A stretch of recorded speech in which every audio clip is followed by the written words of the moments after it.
2,000 years ago, endless repetition was a punishment from the gods. Now, it's a product feature. The most successful apps in the world are built around an ancient form of torture, a task you can never finish.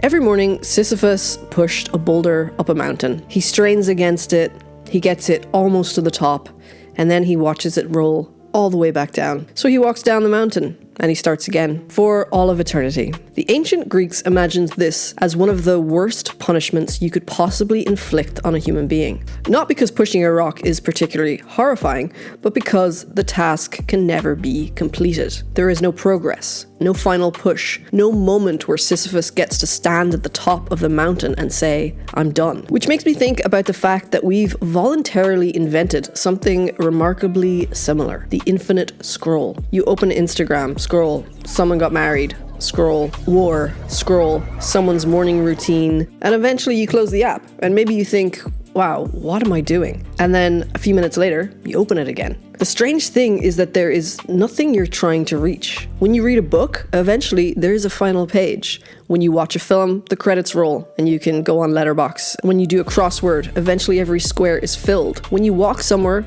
eventually, hopefully, you arrive. But the feed is different. There is no arrival.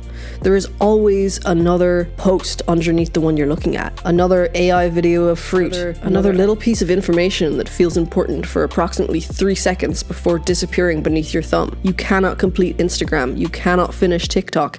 You cannot reach the bottom of Reddit. The boulder will always roll back down the mountain. And somehow, Sisyphus got the better deal, because at least after all that effort, Sisyphus had a boulder. We scroll for 2 hours and have nothing. To understand why Camus thought Sisyphus could possibly be happy, we need to understand what he meant by the absurd. For Camus, the absurd isn't just that life is ridiculous or meaningless, it comes from a collision between two things. On one side, you have us. Human beings desperately want the world to make sense. We want answers. We want to know why we're here, what we're supposed to be doing, whether any of this matters, and whether there's some larger meaning behind our lives. And then on the other side, you have the universe, which doesn't answer. You can ask, "Why am I here?" as many times as you like. The universe remains completely silent. And that collision between our demand for meaning and the world's refusal to provide it is what Camus calls the absurd. Importantly, Camus doesn't think the solution is to somehow solve this problem. He doesn't offer a hidden meaning that makes everything okay. In fact, he thinks we have to resist the temptation to invent one simply because we find meaninglessness unbearable. Instead, we have to live knowing that there may be no final answer. And that's why Sisyphus matters. His condition is basically the absurd stripped down to its purest form. He has a task, but no destination.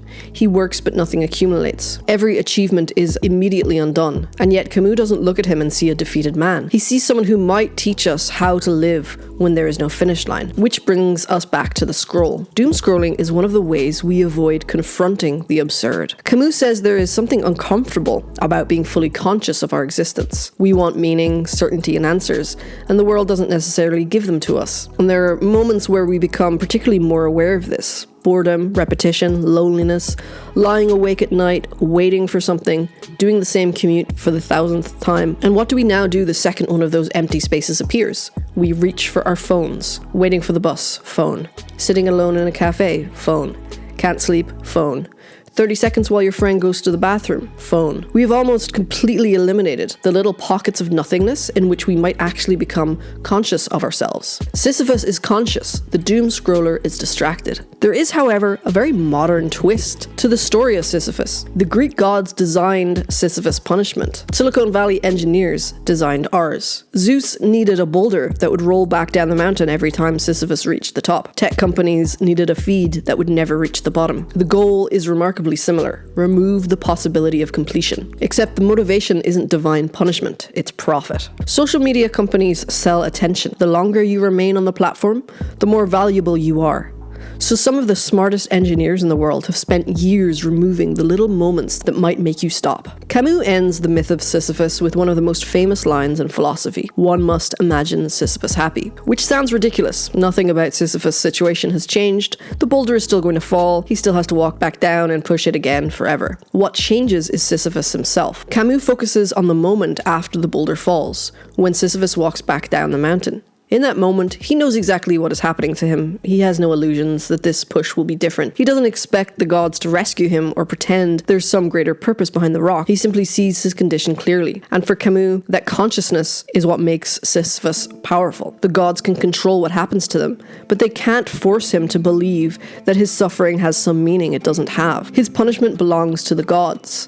His consciousness still belongs to him. And this is where I think Camus has something genuinely useful to say about doomscrolling. The opposite of doomscrolling isn't necessarily deleting every app, throwing your phone away into the sea, and moving into a monastery. It's waking up. It's that slightly horrifying moment when you suddenly become aware that you've been scrolling for 40 minutes and ask, what am I actually doing? Because for Camus, consciousness is the beginning of rebellion. And there's one enormous advantage we have over Sisyphus.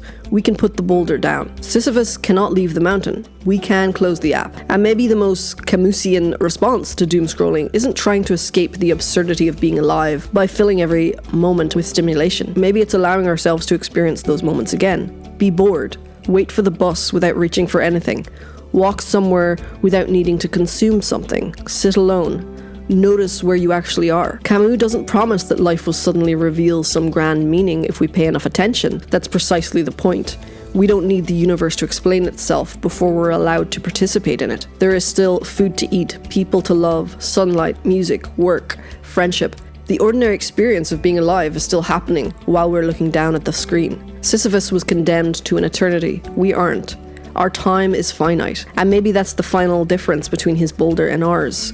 The feed has no end. Your life does.